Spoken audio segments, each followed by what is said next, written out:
Hello' viewers, মই আজি আলোচনা কৰিম সৰু ল'ৰা ছোৱালীয়ে খাদ্য খাই থকা সময়ত মোবাইল চোৱা বিষয়ে। এটা গৱেষণাত দেখা গৈছে যে 60ৰ পৰা 70% ল'ৰা ছোৱালীয়ে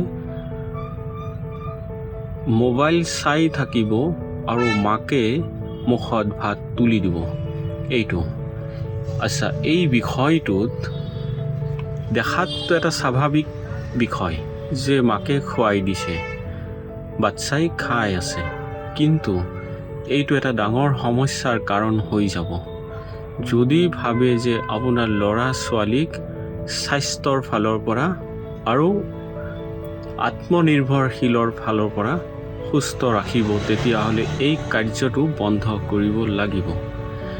আহক আমি এই বিষয়টো সমস্যা ক'ত হয় সেইটো বুজাৰ কাৰণে চেষ্টা কৰোঁ।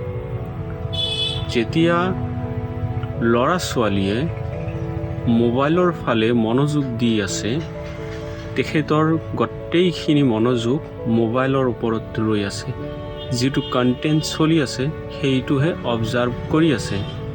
এতিয়া মাকে আন হাতেদি মুখত খাদ্য তুলি দিছে, মুখত গৈছে, কিন্তু চবোৱা কাৰ্যটো বহু পৰিমাণে কম হৈ আছে। দৰাচলতে খাদ্য গিলি আছে।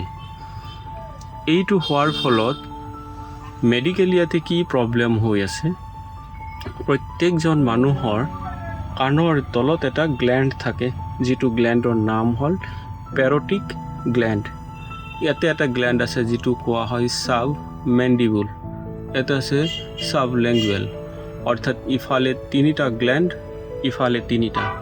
এই 6 গ্লেণ্ডৰ পৰা এনজাইম ৰিলিজ কৰে, যিটো এনজাইমক কোৱা হয় এমাইলেজ। এই এনজাইমটো দেখাত লালুটিৰ নিচিনাই, লালুটিয়ে এইটো মুখত আহিব, খাদ্য সাঙুৰিব আৰু চবাব। খাদ্যটো সৰু সৰুকৈ কাটি কাটি যাব আৰু পিছলা হ'ব, পেটলৈকে গুচি যাব। যিটো লালুটি মুখৰ পৰা পেটলৈকে যাব, যোৱাৰ পিছত এই লালুটিটো ডাইজেশ্যন বৃদ্ধি কৰাত প্ৰথম ভূমিকা পালন কৰিব, কাৰণ এমাইলেজ ষ্টাৰ্চখিনিক ভাঙি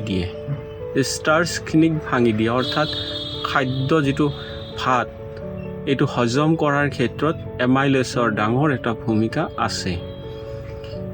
দ্বিতীয়ত, যেতিয়া পেটত যোৱাৰ পিছত এমাইলেজ আকৌ অগ্নাশয়ৰ পৰা পুনৰাই ৰিলিজ হ'ব, যিটো স্মল ইণ্টেষ্টাইনৰ ক্ষেত্ৰতো ভূমিকা ল'ব। এতিয়া যদি খাদ্য ভালকৈ চবাই নাখায়, তেতিয়াহ'লে সমস্যাটো ক'ত থিয় দিব, যে খাদ্য চবোৱা কম হৈছে, অৰ্থাৎ ডাইজেশ্যনত প্ৰথম বাধা। ডাইজেশ্যন কম হ'ব মানে কি, পেটত গেছ হ'ব। গেছ হোৱাৰ লগে লগে কি হ'ব, যেন পুনৰাই খাদ্য খোৱাৰ স্বভাৱটো কম হ'ব। ডাইজেশ্যন যদি কম হৈছে, তেতিয়া লেট্ৰিনৰ যিটো প্ৰসংগ, এইটোত বাধা প্ৰদান কৰিব। লেট্ৰিন খোলা নহ'ব, গেছ হ'ব আৰু হজম কমি যাব। এই 3টা কাৰ্য হোৱাৰ লগে লগে যিটো খাদ্যৰ পৰা ভিটামিন বডিলৈকে যাব লাগিছিল, এইটোত বাধা আহিল। আমি এইখিনি যিখিনি গম পালোঁ, তো সৰু ল'ৰা ছোৱালীয়ে যদি খাদ্য নিজে লৈ খায়, এই হৰমনৰ যিবিলাক এনজাইমৰ যিবিলাক কাম, এইবিলাক কিন্তু উন্নত হ'ব। 2 নম্বৰে, সৰু ল'ৰা ছোৱালী যদি নিজৰ খোৱা কামখিনি নিজে যদি ভালকৈ কৰিব পাৰে, তেতিয়াহ'লে আত্মনিৰ্ভৰশীল হোৱাৰ এটা সৰু প্ৰেক্টিছ আৰম্ভ হ'ল, তাইৰ বা তেওঁৰ বয়সৰ অনুপাত হিচাপে। আপোনালোকক হয়তোবা মই বুজাব পাৰিছোঁ। বিষয়টো যদিও সৰু, কিন্তু আপোনালোকে দায়িত্ব সহকাৰে এই প্ৰেক্টিছটো আৰম্ভ কৰক, হয়তোবা বহুত লাভান্বিত হ'ব। ধন্যবাদ।